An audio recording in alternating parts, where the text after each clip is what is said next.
They laughed at me. A short boy, strange accent, outsider. I was not born in France. I was born on the island of Corsica. And from the moment I stepped into French military school, I was alone. But while they were laughing, I was studying war. I was studying power, and I was studying them. I learned something very young.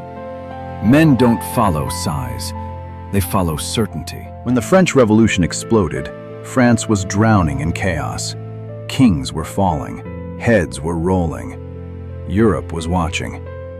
And I saw opportunity. At 24, I took control of artillery in Toulon. One victory, that's all it took.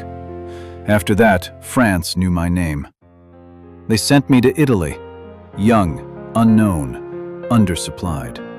My soldiers were hungry, barefoot, exhausted, so I told them, "You are naked and ill-fed. I will lead you into the most fertile plains in the world." We didn't just fight. We destroyed armies twice our size. Speed, precision, fear. That was my formula. Europe began to whisper it. Napoleon. Power does not wait. You take it.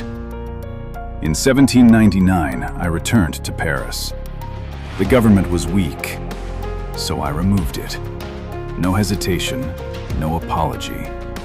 A coup. And suddenly, I ruled France. But ruling was not enough. I wanted destiny. In 1804, inside Notre Dame Cathedral, the Pope stood ready to crown me. But I did something no king had ever done. I took the crown from his hands and placed it on my own head. Because my power came from no man. I was not chosen.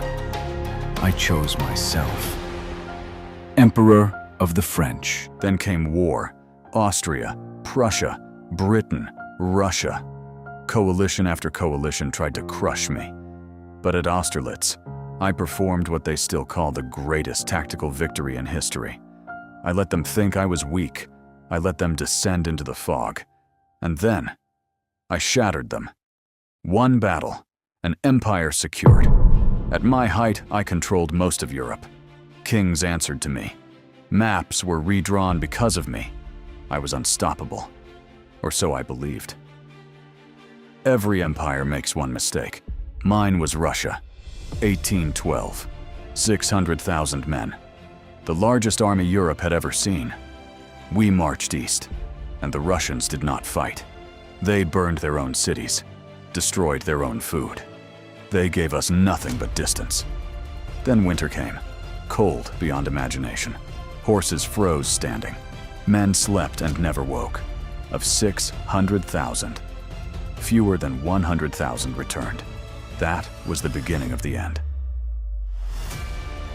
Europe rose against me again, this time united. In 1814, I was forced to abdicate, exiled to Elba, a tiny island, a fallen emperor watching the sea. But I was not finished. I escaped, returned to France. And when soldiers were sent to arrest me, I walked toward them alone, opened my coat, and said, "If any of you will shoot your emperor, here I am." No one fired. They joined me. For 100 days, France was mine again. History held its breath.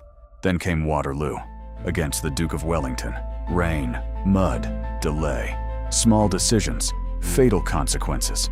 And just like that, it was over. This time, there was no return. They sent me far away. To St. Helena, a lonely island in the Atlantic. No army, no crown, no empire, only memory. They say I was too ambitious, too proud, too ruthless. Maybe. But understand this. I rose from nothing. No royal blood, no divine right. Only vision, discipline, and absolute belief in myself. I changed Europe forever. My enemies erased my empire, but they could not erase my name. 200 years later, you still speak it. I am Napoleon Bonaparte. I conquered the world. and lost it. But I never lived small.